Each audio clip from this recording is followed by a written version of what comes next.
Club যারা এই বাসন্তী পুজোর আয়োজন করেছে এবং আমাকে এখানে আবৃত্তি বলার জন্য সুযোগ করে দিয়েছে। প্রথমেই ধন্যবাদ জানাই তাদেরকে এবং আমার ছোট ভাই এবং ছাত্র অর্ণবকে ধন্যবাদ জানাই ওর আমন্ত্রণেই আজ এখানে আসা। এবং আমি প্রথমেই দর্শক মণ্ডলীর কাছে ক্ষমা চেয়ে নিচ্ছি। শারীরিক কারণে আমার একটু গলার সমস্যা রয়েছে, তাই হয়তো কবিতা বলার সময় আমার একটু সমস্যা হতে পারে, তো নিজে বলে একটু ক্ষমা করে দেবেন। আপনাদের আজকে একটা গল্প শোনাই, রাখো হরি আর আল্লাহ রাখার গল্প। লিখেছেন রঞ্জন প্রসাদ। আমার ঘরের বায়ে থাকে রাখো হরি, ডান দিকের পড়শি আমার আল্লাহ রাখা। কেউ বলতো এক বৃন্তে দুটি কুসুম, কেউ বলতো একই গাছের দুটি শাখা। রামহরি মজুর ছিল কারখানাতে, আল্লাহ রাখা খিদিরপুরের জাহাজ ঘাটে হপ্তা চাপায় মোটামুটি দিন চলে যায়।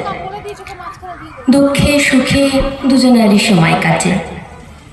মাঝখানে যে ভুলেই গেছি, ধর্ম বা জাত কি যে আমার কেউ জানে না।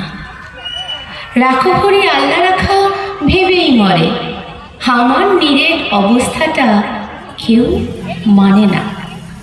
আল্লাহ রাখা শুধোয়, চাচা খোদায় ডরাও। আমি বলি খোদা তো নয়, খিদায় ডরাই। এর চেয়ে বড় শত্রু মনে হয় আর নেই এই দেশে, তার বিরুদ্ধেই আমার জেহাদ আর জানের লড়াই। রাখো হরি বলে, দাদা বাকি রাখো তো, যা পাই সবই আগের জন্মের পাপ। ইহকালে হরি নাম জপ না নিলে পরকালে পুড়তে হবে মনস্তাপে। হেসেই বলি, তোমার হরি মাথায় থাকুক, পাপের বোঝা দাও চাপিয়ে আমার ঘাড়ে। তোমার মতো ভক্তজনের বইলে বোঝা, এতেও যদি আমার কিছু পুণ্যি পারে। এভাবেই দিন চলছিল বেশ। হঠাৎ সেদিন হিস হিসিয়ে সাপের মতো গুজব ছড়ায় পীর সাহেবের মাজারে এক মরা সোর আর মরা গরুর শিং পড়েছে বামুন পাড়ায়। ছড়িয়ে গেল দাবা নলের মতো। আল্লাহ রাখা লাফিয়ে এলো সরকি হাতে, রাম হরির তেল মাখা এক বাঁশের লাঠি ভাটার মতো ঘুরছে দু চোখ রাগের তাতে। দুহাত ধরে বোঝাই ওদের, হচ্ছেটা কি, যাচিয়ে দেখ এসব খবর সত্যি নাকি। আল্লাহ রাখা বলল, এই কাফের হট যাবি। আরে লেখছ, চেঁচায় রাখো হরি আর ছুবি না। রক্ত গঙ্গা বইল সেদিন আমার চোখে, যখন হয়ে জ্ঞান হারালাম পথের ধারে। ততক্ষণে ওরাও দুজন ভূতলশায়ী, পরস্পরের সরকি আর লাঠির মরে। কার যে কত রক্তে সেদিন ভিজল জমি, হিসেব তো নেই, সবই তো লাল। আরো যা জানি, রাখো হরি কাতরে ছিল জলের তরে, আর আল্লাহ রাখা চাইছিল এক আজলা পানি। বহু বছর কাটলো আমার ঘা শুকোতে।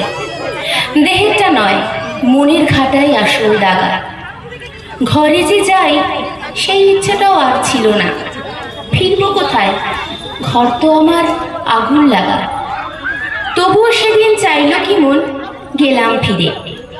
আকাশটা নীল, অলস দুপুর, ওইসে পাড়া, উড়ছে ফড়িং, কোথাও গ্ল্যানির চিহ্ন তো নেই। ইতস্তত ভাঙা বাড়ির দেয়াল ছাড়া।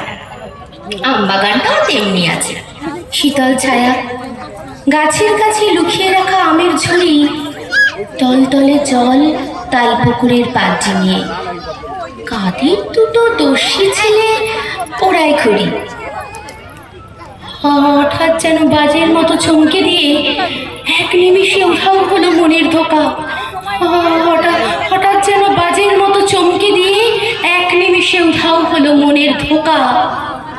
সুতো টানছে আল্লাহ রাখার ছেলে করিম, আর লাটাই গুটোয় কানাই রাখো হরির খোকা। সুতো টানছে আল্লাহ রাখার ছেলে করিম, লাটাই গুটোয় কানাই রাখো হরির খোকা। বিভেদ আমাদের মনে, ধর্মে নয়। সকলকে আবার শুভ বাসন্তী পুজোর শুভেচ্ছা জানিয়ে আমি আমার অনুষ্ঠান শেষ করলাম।